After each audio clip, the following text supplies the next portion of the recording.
Multiplication Division Area Part 1, Lesson 12, Write Division Stories, Tuesday, September 10th. Great, we're going after 4 standards today, OA 2, 4, 5, and 6. This is all dealing with the understanding of division.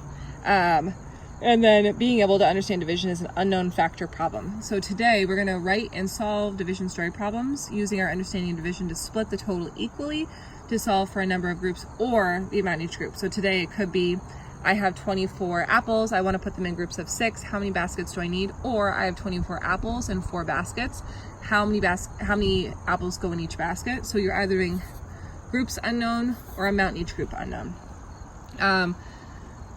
What's new, we need to be able to identify both equal group situations or group situations. What's challenging is they might not be great at division yet, and that's on you because it's something you've been developing over the past couple days. So you need to take a minute before you teach this on Tuesday to make sure that they're ready for this skill.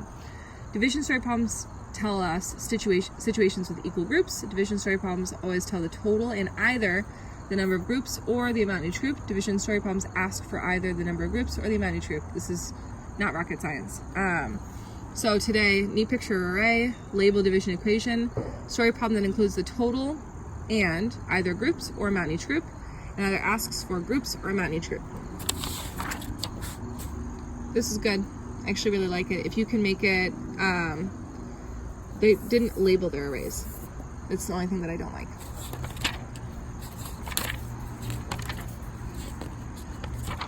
Great. Okay, so this is sharing division.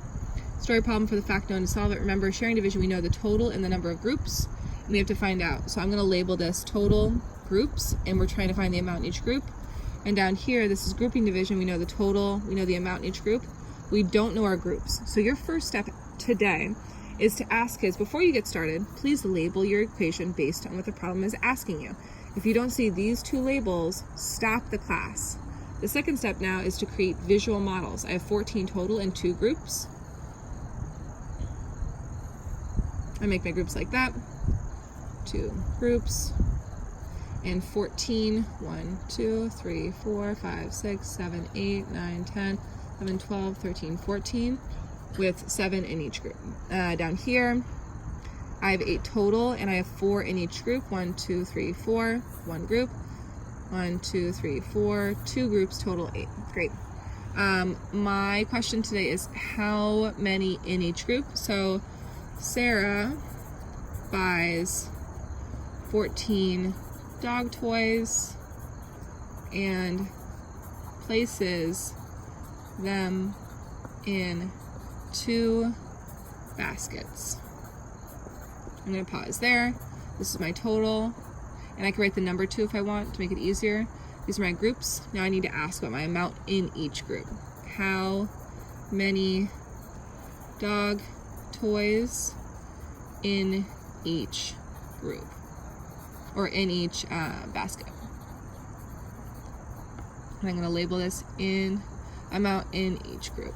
Down here though, Sarah has 8 dog toys and wants to make baskets with 4 toys in each group. So then I'm going to pause. This is my total. That's my amount in each group. And I need to find groups because that's what I labeled for here. And that in the big problem is groups. Big problem is amount in each group.